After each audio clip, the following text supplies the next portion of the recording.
Graça e paz aos irmãos, prazer estar com todos aqui nesta noite e queria saudar a todos nessa reunião dos pastores e líderes aqui da Convenção Batista do Rio Grande do Norte e começando então essa jornada da reunião da Convenção. Eu quero pedir que os irmãos tenham bastante misericórdia de nós nesta noite, que o problema é que nós estivemos mais ou menos uma semana em Israel, chegamos em Jerusalém, está com 2 dias, então na minha cabeça já são 2 horas da manhã, então a gente está tentando se achar aqui, que chegamos e rapidamente tivemos muitas atividades e já viajamos para cá. A viagem teve a ver com um projeto, o pessoal tem acompanhado com a Transmundial, o projeto Rota 66, e essa viagem teve a intenção de fazer um documentário de lugares históricos e arqueológicos para fazer um estudo técnico e devocional em salmos escolhidos, dessa vez em DVD. Então os irmãos orem por esse projeto e orem principalmente por esse projeto desta noite, para a gente continuar funcionando aqui, né? E compartilhando com vocês. Nós temos a intenção de dar um estudo nesta noite mais voltado para a nossa realidade, liderança, pastorado, e então esse estudo vai ser bastante objetivo e informal, e eu queria então que começássemos a continuar ali o slide. Nós vamos falar sobre liderança, levando em consideração a realidade do século XXI, pensando sobre esse assunto. Então vamos adiante para ver o nosso primeiro slide. Liderança é um assunto fundamental e importante nos dias de hoje, até porque muitas vezes uma pessoa que está numa posição pastoral ou que está de alguma forma envolvido com o ministério, nem sempre exerce liderança de maneira adequada. Às vezes a pessoa é um bom pensador, é um bom teólogo, mas ele não é um bom líder necessariamente. Às vezes a pessoa pode ser muito voltada para Deus, consagrada, uma pessoa muito espiritual, e nem sempre essa pessoa exerce liderança adequadamente. Então é importante prestar atenção a essa realidade, porque às vezes um pastor é um pastor maravilhoso, com um coração desse tamanho, mas a sua administração é inversamente proporcional ao seu coração. E às vezes a pessoa gosta de estudar muito, mas nem sempre exerce essa atividade adequadamente. Então, em termos de compreensão de liderança, vamos dizer que liderança é a habilidade de influenciar pessoas para trabalharem entusiasticamente, visando atingir aos objetivos identificados como sendo para o bem comum. Então, essa habilidade de contagiar, entusiasmado, significa literalmente cheio de Deus. Então essa capacidade de motivar, de chamar as pessoas para se sentirem direcionadas a trabalharem para o bem comum, é a capacidade que a gente observa como liderança. Pensando nessa questão, vamos para o próximo slide e vamos observar aí mais uns toques. É importante prestar atenção e ouvir adequadamente o que, podemos dar mais uns toquinhos aí para o conteúdo do texto, vamos ver, está faltando lá a continuação, mas muito bem, então vou prosseguir. Nós queremos focalizar as qualidades do líder cristão, definições e características propriamente que o líder tem, os segredos da liderança, e depois observar aí o que podemos dizer sobre o líder do século XXI. Mais 2 toques aí para aparecer aí a sequência completa, mais um, Então vamos nesta noite refletir a respeito dessas questões para observarmos que caminho a liderança deve ter no ministério cristão. Vamos adiante para o próximo slide. Então vamos começar a observar qualidades do líder cristão aí no Novo Testamento. E é interessante observar a liderança, e claro que uma boa base de orientação é aquilo que vamos encontrar nas cartas pastorais. E aqui nós vamos recomendar uma atenção adequada a 1 Timóteo capítulo 3, que é uma das referências mais importantes do Novo Testamento a respeito de liderança. Então vamos adiante aí no próximo slide para olhar o texto. Diz o seguinte, o texto bíblico: esta afirmação é digna de confiança. Se alguém deseja ser bispo, o episcopado, no Novo Testamento o bispo é líder de uma comunidade local, deseja uma nobre função. É necessário, pois, que o bispo seja irrepreensível, marido de uma só mulher, moderado, sensato, respeitável, hospitaleiro e apto para ensinar. Não deve ser apegado ao vinho, nem violento, mas sim amável, pacífico e não apegado ao dinheiro. Ele deve governar bem sua própria família, tendo os filhos sujeitos a ele, com toda a dignidade, pois se alguém não sabe governar sua própria família, como poderá cuidar da igreja de Deus? Não pode ser recém-convertido, para que não se ensoberbeça e caia na mesma condenação em que caiu o diabo. Também deve ter boa reputação perante os de fora, para que não caia em descrédito nem na cilada do diabo. Prosseguindo para o próximo slide, os diáconos igualmente devem ser dignos, homens de palavra, não amigos de muito vinho nem de lucros desonestos. Devem apegar-se ao mistério da fé com a consciência limpa. Devem ser primeiramente experimentados, depois, se não houver nada contra eles, que atuem como diáconos. As mulheres igualmente sejam dignas, não caluniadoras, mas sóbrias e confiáveis em tudo. O diácono deve ser marido de uma só mulher e governar bem seus filhos e sua própria casa. Os que servirem bem alcançarão uma excelente posição e grande determinação na fé em Cristo Jesus. Prosseguindo, vamos observar mais alguns detalhes importantes do texto. Pode ir adiante, porque houve uma duplicação de slide desnecessária. Estou dando alguns toques na tela para a gente ver as qualidades importantes. Hoje em dia, nós temos uma certa tendência de analisar a questão de liderança cristã de uma maneira um pouco perigosa, olhando a liderança única e exclusivamente do ponto de vista da sua funcionalidade. Então é mais ou menos como se a gente, querendo ser líder cristão, fizesse apenas um curso de bom gerenciamento das coisas em que está tudo resolvido. No entanto, não é possível simplesmente observar esses aspectos gerenciais da liderança e partirmos para uma liderança cristã sem levarmos em consideração aspectos muito importantes que o texto bíblico sinaliza que são vitais para uma liderança sadia. Então vamos observar aqui, do ponto de vista do texto bíblico, algo que está começando a se tornar menos relevante, menos comentado nos ambientes, vamos dizer, evangélicos. Primeira coisa que chama atenção, que é importante que o líder tenha, é a sua moralidade. É importante que essa pessoa tenha uma postura, uma conduta que seja de acordo com a Escritura Sagrada. Não é possível ser líder de fato sem a sua moralidade em dia. Por quê? Porque o limite de um líder é o seu próprio caráter. Portanto, se muitas vezes uma pessoa com muita capacidade gerencial, ou então com até bom intelecto, pode ir longe até um certo ponto, mas se ele descuidar desse aspecto, certamente ele não vai muito longe. Segunda coisa importante, mais um toquinho, que aparece no texto, é a importância da moderação.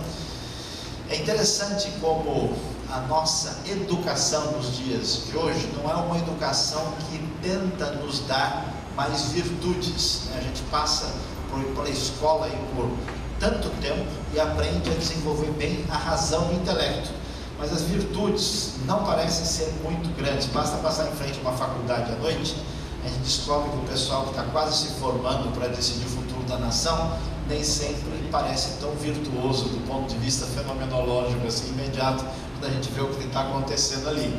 Portanto, é importante ressaltar o aspecto dessas questões de virtudes que são ressaltadas no Novo Testamento e são aí um tanto quanto discriminadas na realidade contemporânea.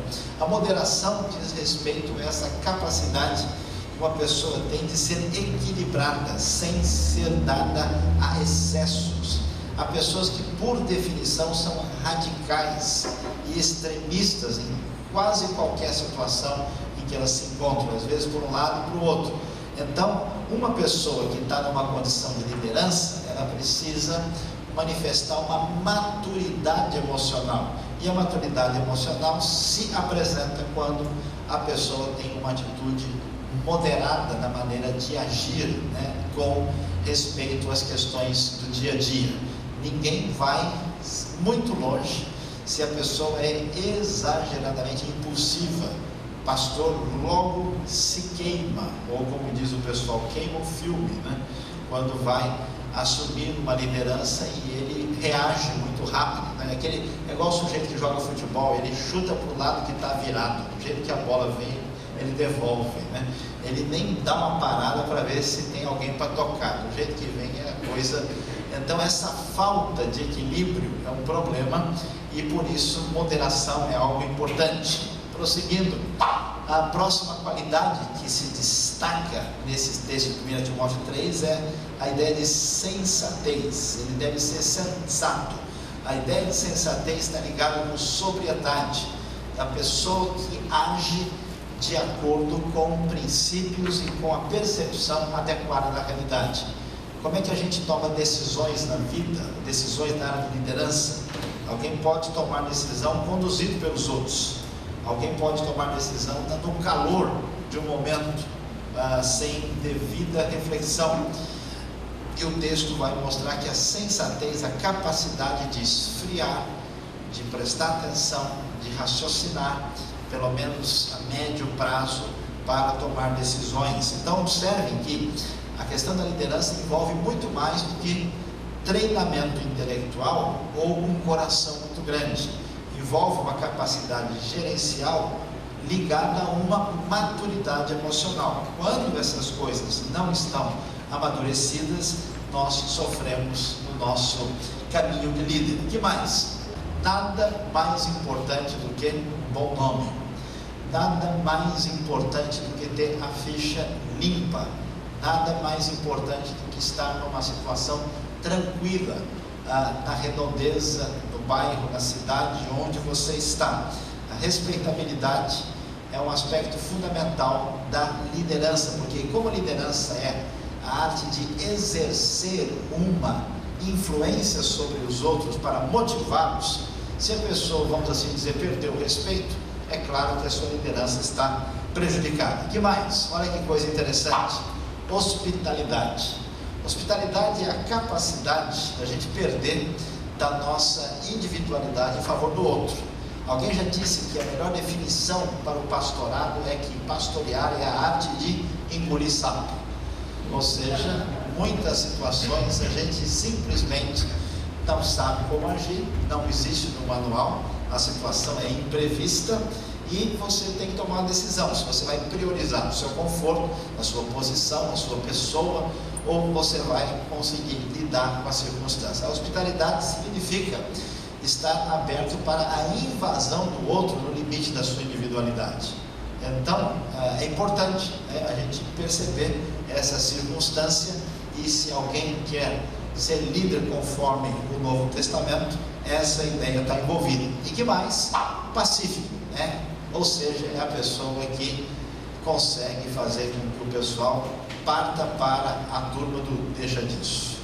Alguns pastores que não são muito bons, quando jogam futebol especialmente, precisam de oração dupla, é um caso sério, São pastores da comunhão, eles chutam comunhão de um, comunhão do outro, comunhão de todo mundo, é um negócio muito complicado.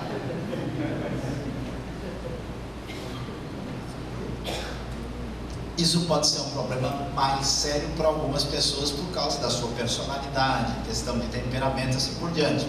Mas é importante, porque se uma pessoa deixa acender o pavio toda hora com facilidade, e o pastor dá murro na mesa, ou aquela famosa história, eu sou crente, mas meu facão não é crente não, e parte assim para os finalmente com muita facilidade, certamente o prejuízo será grande. Então, moralidade, moderação, sensatez, respeitabilidade, hospitalidade e a condição de agir de modo a produzir paz. Que mais? é importante ser destacado no texto. Vamos lá.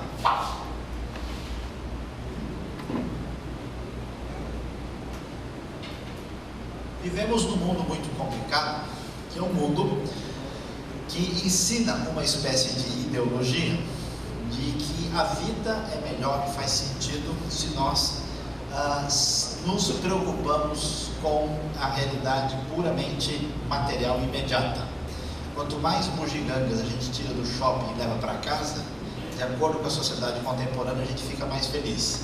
Jesus, porém, tem ideias diferentes. Ele não sugere que isso deva ser o objetivo final da nossa vida. E hoje em dia, por causa da realidade em que religião e mercado se misturaram de maneira tão complicada, nós enfrentamos um desafio muito grande, né, que é ter uma postura envolvida com o ministério que não seja maculada pela questão da ganância.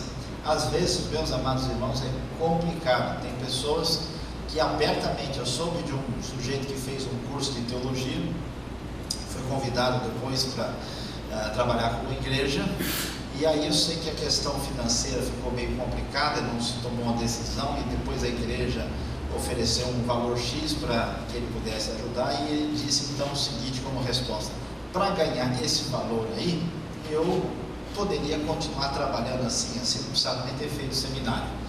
O problema dessa frase é que essa pessoa estava dizendo claramente que o objetivo maior do seu curso foi ter uma profissão religiosa na qual ele imaginava que os seus dividendos seriam superiores. E aí a gente tem que tomar um certo cuidado com essa questão, porque o problema não é nem tanto o quanto alguém ganha, mas a atitude que essa pessoa tem para com os recursos e o coração dessa pessoa. Se o coração de uma pessoa, especialmente no ministério, se volta apenas para essa realidade, nós temos um problema sério. Essa pessoa não está em condições de liderar adequadamente, porque ela está com a ideologia fora dos propósitos do Novo Testamento. Portanto, livre de ganância é a palavra importante que aparece aí. Às vezes eu recebo alguns telefonemas, algumas pessoas dizem: pastor, o senhor não podia vir pregar aqui e tal, não sei aonde? Eu respondo: pois não, eu te vou ver. Agora me diga uma coisa, quanto que é o cachê? A expressão já se tornou até comum. Aí eu disse: olha, eu só sei pregar, andar de bicicleta em cima da linha não consigo, dar salto mortal também não sei brincar com urso nem com leão, né? Então, se for pregação, tudo bem, mas se tem mais coisa no programa, eu posso dizer que eu dispenso a minha atividade, porque eu não vou ser muito útil. Não, senhor, desculpa, não é bem isso que eu quis dizer. Porque hoje em dia, às vezes as pessoas dizem: olha, eu só vou por tanto, e se tiver tantas pessoas abaixo disso, eu não compareço, porque senão a coisa não está de acordo com os meus parâmetros. Meus amados, não pode ser assim, de acordo com 1 Timóteo. O que mais? Vida familiar em ordem. Isso está caindo em desuso, e está certo que a gente precisa entender que essa questão às vezes é um pouco complicada. Parece que a intenção de Paulo escrevendo a Timóteo é dizer que os filhos que estão debaixo da sujeição dos pais devem ouvir os pais. Parece que existe no grego duas palavras diferentes para filho, e Paulo usa exatamente a palavra que significa filho menor sob a autoridade dos pais. Parece que ele não está dizendo que o pastor que tem um filho casado de 35 anos e o filho está devendo no supermercado e não pagou a semana passada, e que isso de alguma forma deve alterar a mensagem do pastor. Parece que a ideia envolve a casa. A lógica de Paulo é muito clara. Se uma pessoa não consegue pelo menos coordenar uma igrejinha, como é que ele vai coordenar uma igreja maior? No passado, boa parte das nossas igrejas evangélicas cometeram um erro, achando que a igreja está na frente da família. O conselho do Novo Testamento é que a família está na frente da igreja. Portanto, se o pastor, no afã de cumprir as suas responsabilidades pastorais, ou o líder cristão, deixar de lado completamente a sua família, os filhos e esposa, os resultados podem ser mais complicados do que a gente imagina. E alguém de fora vai olhar e diz: escuta, mas não é possível que esse negócio aqui tenha futuro, já que a pessoa não consegue nem caminhar na sua própria estrutura familiar. Vida familiar em ordem é pauta importante para a liderança. O que mais? Experimentado. É muito complicado quando a gente permite que uma pessoa muito verde, muito imatura, alcance responsabilidades além do que é adequado para ela. Quantos líderes saem, como se diz, queimados exatamente por causa disso? Aquela famosa história, né, na igreja, a gente sabe, daquele sujeito novo convertido, que quer fazer de tudo e ele vem com vontade, né? E ele quer, e às vezes, por causa dessa disposição, a liderança até permite, depois de 8 meses, 10 meses, a pessoa está com o gás acabando, porque ele vai com muita sede ao pote, mas depois não tem prosseguimento. Quantos, né, fazem isso? Então, quando uma pessoa, mesmo com um acelerador muito forte, que quando a pessoa é novo de ministério, só tem acelerador, não tem freio, vamos reparar, né? Só pisa para correr. Depois de uns 5 anos, o freio já começa a funcionar, aí já aperta, já aparece alguma coisa. Aí depois de um tempo só tem freio, não tem mais acelerador, perde tudo. Então, é importante ter a atenção experimentada, né? Ou seja, preste atenção à Bíblia. O diácono, diz o texto, testa, né? Deixa ele na experiência um pouco, e se for aprovado, vai adiante. Eu às vezes tenho tentação, por exemplo, pessoas que chegam até a mim na igreja: olha, eu estou querendo ser pastor, eu já fiz um pouco do seminário, será que não dá para ordenar logo assim, rápido? Aí eu chego: olha, é melhor você estudar um pouco mais, né? Termina todo o curso direitinho, vê se você tem, porque só para você ter o título, isso não vai ser tão importante. Aí a pessoa pensa assim, fica na dúvida, mas você sente aquela vontade de caminhar mais rapidamente do que é adequado.